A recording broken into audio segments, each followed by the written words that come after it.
Os números naturais são os números com os quais contamos, ou seja, 1, 2, 3 e assim por diante.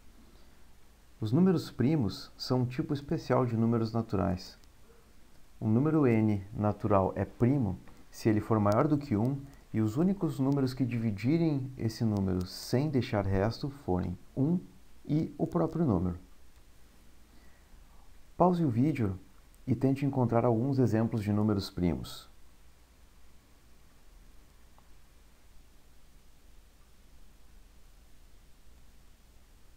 Agora são mostrados os números primos menores do que 20. O número 4, por exemplo, não é primo porque, além de ser divisível por 4 e por 1, também pode ser dividido por 2 sem deixar resto. Bem como o número 6, que pode ser dividido por 1 e 6, mas também por 2 e 3. Os demais números naturais, exceto o 1, são ditos compostos. Logo, o número 1 é o único número que não é primo e nem composto. O teorema fundamental da aritmética, como o nome diz, é um resultado fundamental sobre o papel dos primos. Ele diz que um número composto pode ser escrito de forma única como um produto de primo. Essa é a fatoração desse número. Pause o vídeo agora e tente encontrar a fatoração dos números a seguir.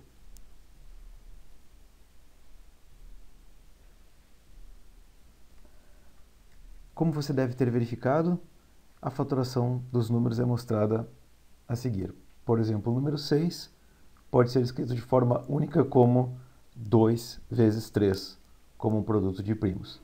Ele pode ser escrito também como 1 vezes 6, mas o número 1 não é primo, então essa é a única forma possível. Vamos relembrar algumas propriedades da soma e da multiplicação, que servem não só para os números naturais, mas para um conjunto muito maior que é o conjunto dos números reais.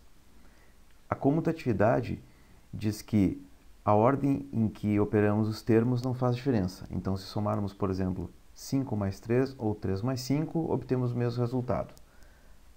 E similarmente para a multiplicação.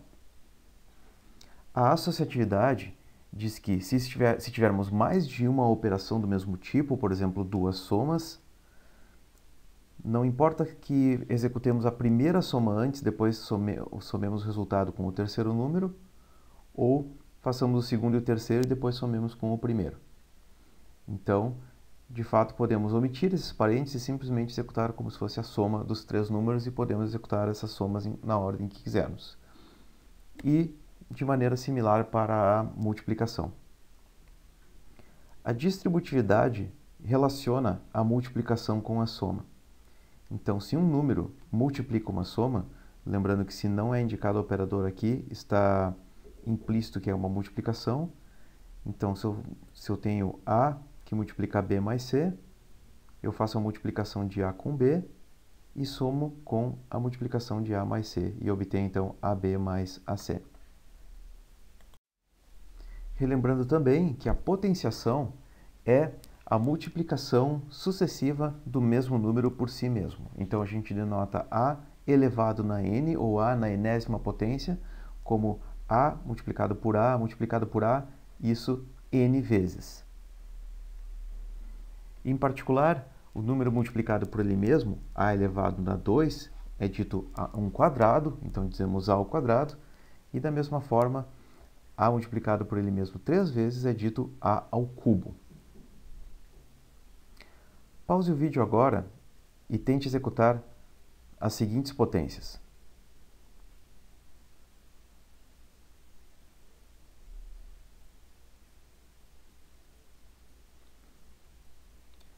Como você deve ter verificado, as primeiras potências têm os resultados que são mostrados na tela. Quanto a n na 1, é simplesmente o número n aparecendo uma única vez na multiplicação, então o resultado é o próprio número. Já o número 1 elevado a um número n qualquer é 1 vezes 1, e isso não importa quantas vezes se faça, vai dar sempre o resultado 1.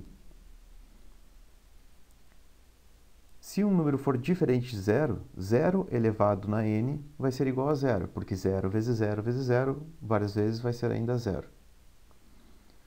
Um número qualquer que seja diferente de zero elevado na potência zero vai ser igual a 1.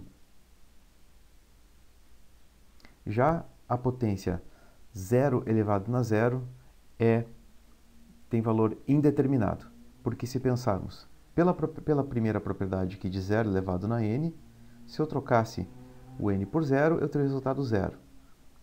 E se eu usasse a segunda propriedade, eu teria o resultado 1. Então, essas duas propriedades conflitam uma com a outra, de forma que zero na zero é indeterminado. Lembramos rapidamente da ordem em que as operações são feitas. Então, primeiramente, se tiverem delimitadores como parênteses, colchetes ou chaves, eles devem ser executados primeiro. Depois executamos funções, que veremos mais adiante, como logaritmos, senos e outras operações similares. Depois executamos potência e raiz. A seguir, multiplicação e divisão. E por último, soma e subtração. O mínimo múltiplo comum, ou MMC, que denotamos por MMC de A e B, é o menor múltiplo que é múltiplo de A e de B ao mesmo tempo. Por exemplo, se quisermos calcular o MMC de 6 e 8, podemos listar os múltiplos de 6, que são os números que estão na tabuada do 6, e pensarmos também nos múltiplos de 8, que são os números que estão na tabuada do 8. Aqui notamos que os números que estão em comum, aparecem nas duas tabuadas, são, por exemplo, o 24 e o 48. E, de fato, podemos ir de 24 em 24 e achar um novo múltiplo de 6 e 8. De modo que poderíamos continuar essa lista aqui indefinidamente. Então, faz sentido falar no menor desses múltiplos comuns. Então, nossa conclusão é que o mínimo múltiplo comum de 6 e 8 é 24. Pause o vídeo agora e calcule o mínimo múltiplo comum dos seguintes pares: 15 e 12, 5 e 7 e 4 e 12.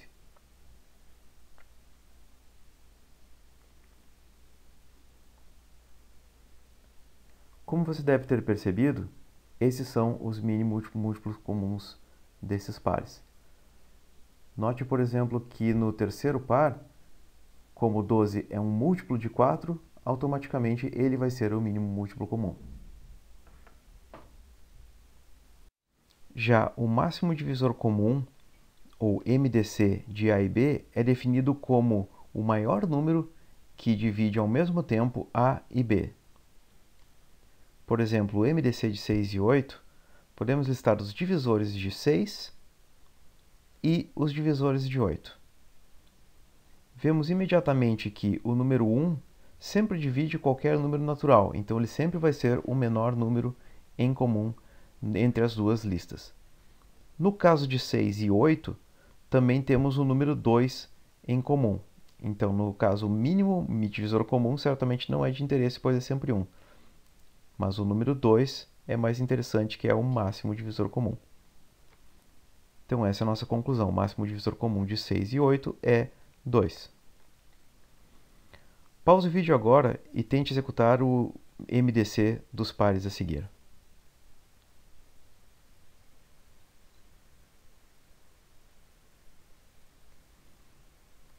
Como você deve ter verificado, esses são os resultados. 5 e 7, por serem primos, o máximo divisor comum entre eles é 1. O 1 é o único número que está na lista dos dois divisores. Quando isso acontece com dois números, a gente diz que eles são primos entre si.